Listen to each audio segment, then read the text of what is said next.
طریقہ کیا ہوگا؟ فرمایا کہ بے قوم ایک جماعت کے ذریعے، ایک قوم کے ذریعے، ایک جماعت ہے وہ کل امت نہیں، ایک جماعت ایک قوم کے ذریعے. اس قوم کی خوبی کیا ہوگی؟ کیا خوبی ہوگی ان کی؟ کیا وہ وسائل سے مالا مال ہوں گے؟ کثیر تعداد ہوگی؟ نہیں. فرمایا کہ یحبہم ویحبونہ، اس قوم کو اللہ سے محبت ہوگی اور اللہ کو اس قوم سے محبت ہوگی. بس یہ خوبی ہوگی.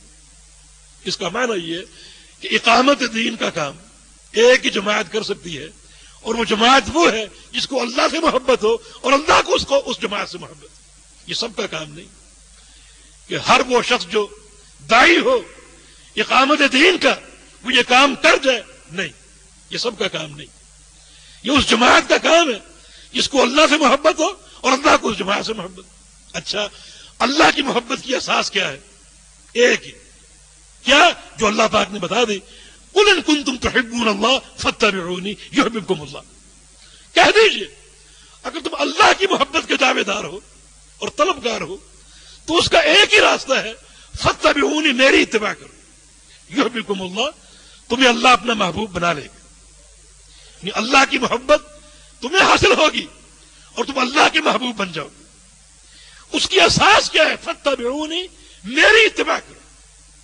اب بتائیے محمد الرسول صلی اللہ علیہ وسلم کی خالص اتباع آج کون کر رہے ہیں؟ کیا وہ جو اپنے آپ کو حنفی کہتے ہیں یا شافعی یا مالکی کہتے ہیں؟ نہیں.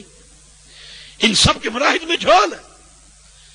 یہ دعویٰ ایک ہی جماعت پر صادق آتا ہے اور ایک ہی جماعت کو زیب ہے، اور وہ جماعت اہل حدیث، جن کی ایک ہاتھ میں کتاب اللہ، دوسرے میں پیارے پیغمبر کی سنت. تقلید سے دور، تقلید مذاہب سے دور.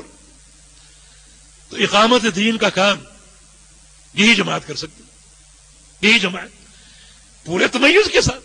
اگر میں کوشش کروں کہ سیاسی طور پہ فلاں کو بلاؤں، فلاں کو ملاؤں، فلاں کو ملاؤں، فلاں سے مل جاؤں، تو میرے بھائی یہ اقامت دین کا راستہ نہیں. اللہ رب العزت دین کو قائم کرنے کے لیے کیا تعداد کا محتاج ہے؟ وسائل کا محتاج ہے؟ یہ بات تو ہے ہی نہیں. یہ بات تو ہے ہی نہیں. یہاں تو خالص اللہ کی محبت چاہیے اور اللہ کا دین چاہیے. قرآن پاک کے دو مقام قابل غور.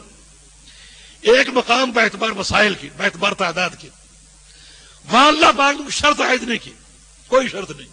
وہاں کیا فرمایا؟ وَأَعِدُّوا لَهُم مَّا اسْتَطَعْتُم، کہ تم تیاری کرو کتنی، جتنی تم میں طاقت، اتنی تیاری کرو جو تم میں طاقت. وہاں کوئی شرط نہیں. دشمن اگر ایٹمی طاقت ہے تم بھی ایٹمی طاقت ہوگے تو کامیاب ہوگے، نہیں. دشمن اگر 2 کروڑ ہے تمہاری اتنی تعداد ہوگی تو کامیاب ہوگے، نہیں. جو طاقت ہے وہ تیاری کرو، جو طاقت.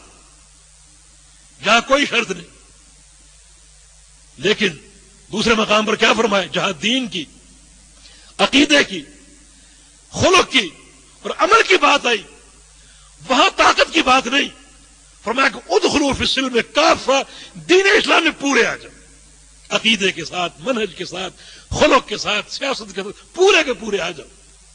یہاں کوئی جھول نہ ہو، یہاں کوئی ابہام اور خفا نہ ہو.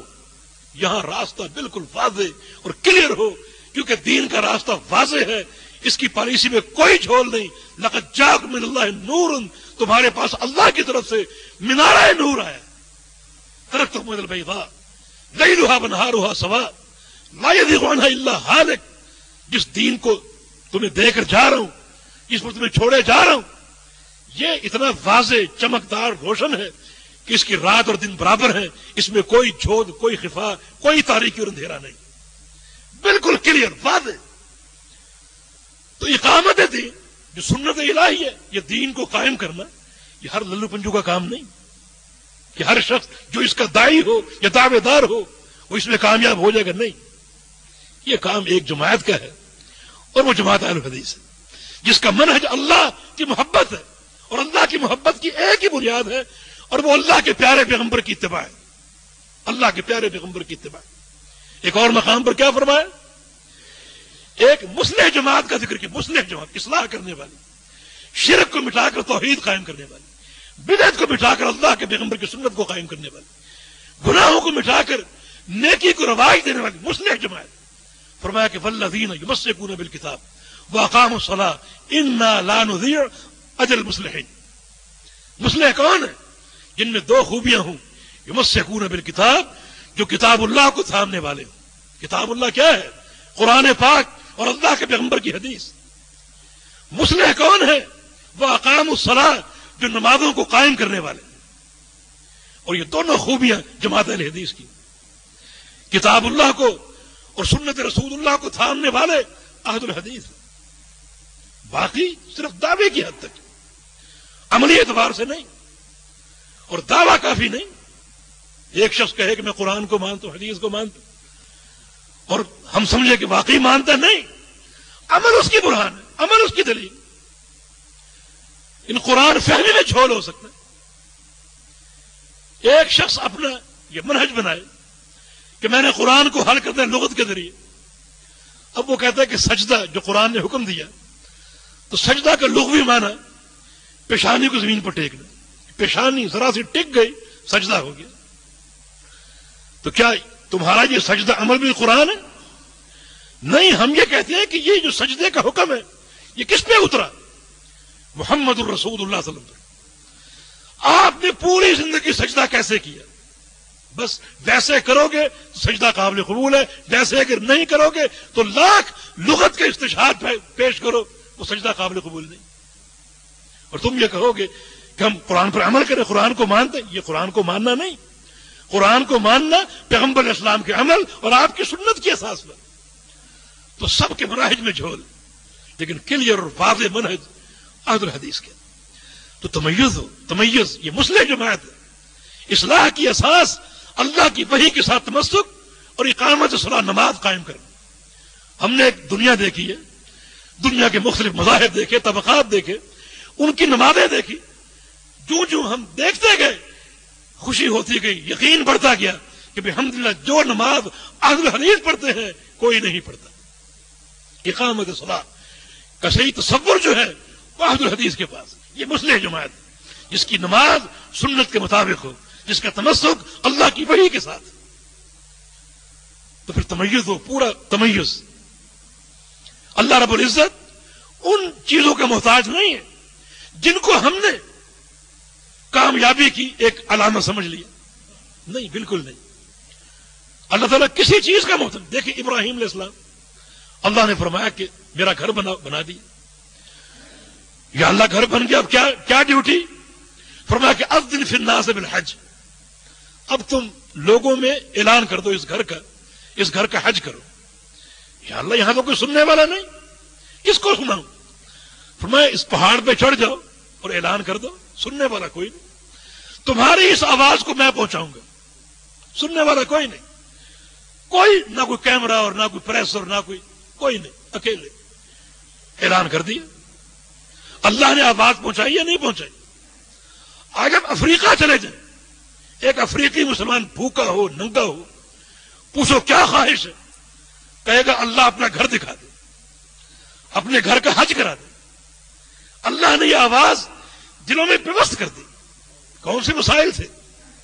اگر ہم اللہ رب العزت کی اوامر کی اتباع کریں تو میرے بھائی آواز کو اللہ پہنچائے گا.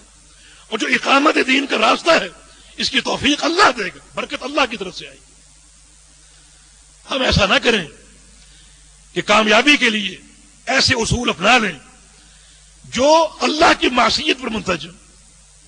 اب اگر امریکہ کی کیبنٹ آپ سے کہے کہ آپ ہمیں آ کر اسلام کی دعوت دیں، ہم قبول کر لیں گے. بس شرط یہ ہے کہ دعوت دینے سے پہلے، ہمارے کمرے میں داخل ہونے سے پہلے ایک شراب کا جام پی لو. تو کیا یہ جائز ہوگا کہ شراب کا جام پی لیتے ہیں، اتنے ہزار یہودی مسلمان ہو جائیں گے، کتنا فائدہ ہوگا؟ نہیں. اللہ تعالیٰ نے ان یہودیوں یا عیسائیوں کے بارے میں آپ سے نہیں پوچھنا کہ وہ اسلام کیوں نہیں لائے. اللہ نے یہ پوچھنا کہ تم نے شراب کیوں پی. ہم کامیابی کی توفیق اللہ سے طلب کریں، ان مناہج کو اپنائیں جو پیارے پیغمبر نے پیش کی، جو انبیاء کے مناہج. برکت اللہ کی طرف سے آئے گی اور کامیابی اللہ کی طرف سے آئے گی. تو میں یہ عرض کروں گا کہ یہ جو جماعت حقہ، اس امت میں جو ایک امت ہے جو قیامت تک اللہ کے امر پر قائم رہے گی، عظیم الشان امت ہے، عظیم الشان امت۔